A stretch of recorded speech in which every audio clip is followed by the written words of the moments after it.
Today, we're digging into the incredible story of New Zealand.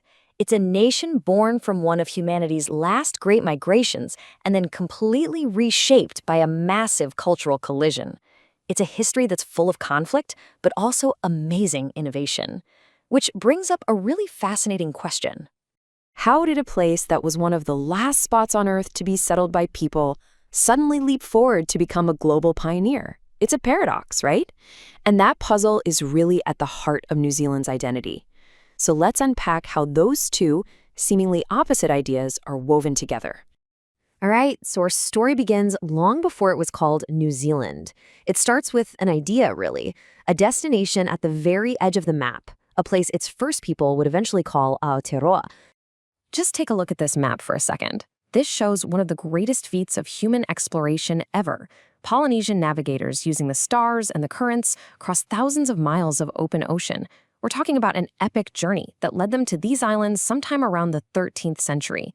It's amazing to think that this made New Zealand one of the last major landmasses on Earth to be settled by people. So in this new home, these voyagers developed what we now know as Māori culture. And it was totally unique, because unlike the tropical islands they came from, this land was much cooler. Their whole society was built around kinship, from the immediate family, the wano, to the subtribe, or hapu, all the way up to the main tribe, the iwi. But at the very center of it all was this deep spiritual connection to the land itself.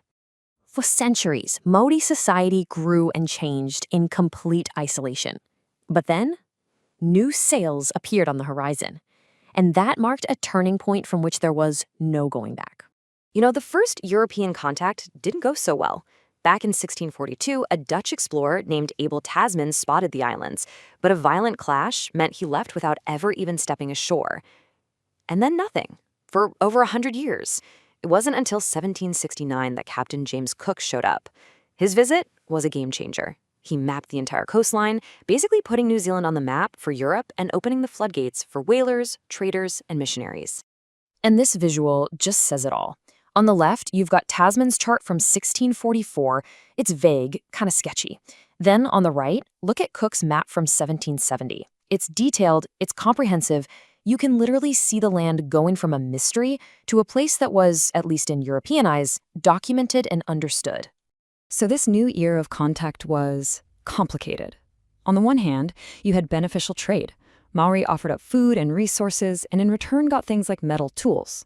Missionaries also brought new ideas like literacy. But on the other hand, it brought new, devastating weapons. The introduction of muskets kicked off decades of incredibly brutal intratribal warfare, known as the Musket Wars, that completely rewrote the power dynamics across the islands.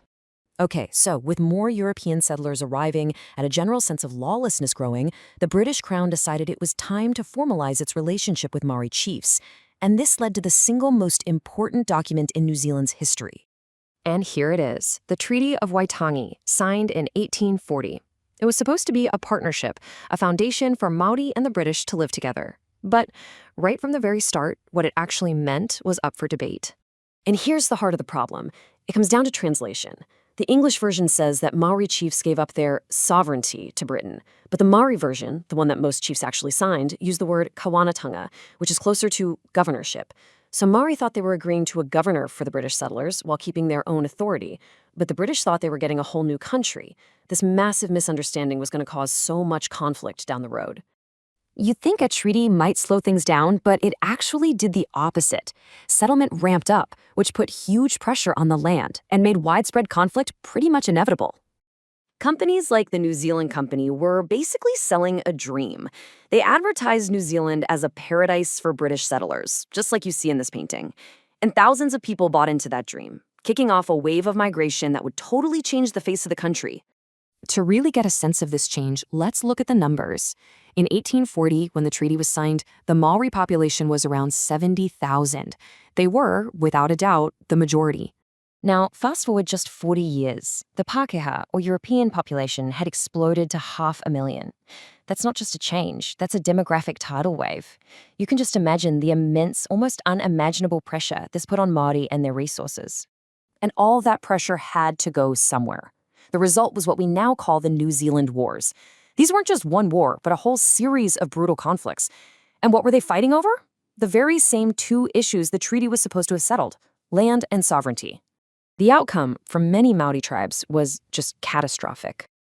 Huge areas of land were taken through outright confiscation, or lost through a legal system that was designed to break up communal ownership. The bottom line is, the vast majority of land passed from Māori into Pākehā hands. So, here's the great paradox.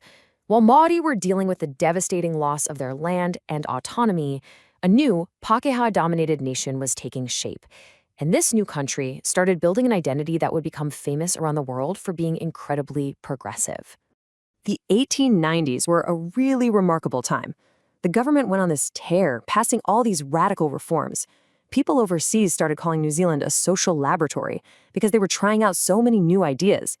We're talking about old age pensions, minimum wage laws, and new ways to settle workplace disputes, stuff that was unheard of at the time. And of course, here's the big one. Led by incredible activists like Kate Shepherd, New Zealand became the very first self-governing country in the entire world to grant all women the right to vote, way back in 1893. A truly historic moment. This new confidence was even reflected in the country's official name. In 1907, it stopped being the Colony of New Zealand and became the Dominion of New Zealand. It was basically a signal that it was growing up, becoming its own nation, even though it was still part of the British Empire. But if there's one thing that really cemented this new national identity, it was World War I. More than 100,000 New Zealanders served overseas, which is just a staggering number for a country that small. The shared sacrifice, especially at places like Gallipoli, created this powerful sense of a unique Kiwi identity, separate from Britain. But what about Māori during all this? Well, the 20th century saw a powerful cultural rebirth. A Māori renaissance began, leading to a strong protest movement that demanded the nation finally confront its past and honor the promises that were made in the Treaty of Waitangi. And that's a conversation that is still very much happening today. And that really brings us back to the present, doesn't it? The story of New Zealand is this constant negotiation between two peoples in one land. It's a story defined by an epic journey, a difficult meeting, and a founding document that people are still debating. So the big question for New Zealand today is, how do you carry that complex history forward? How do you reconcile that progressive, world-first image with the promises of its founding treaty and create a truly unified future?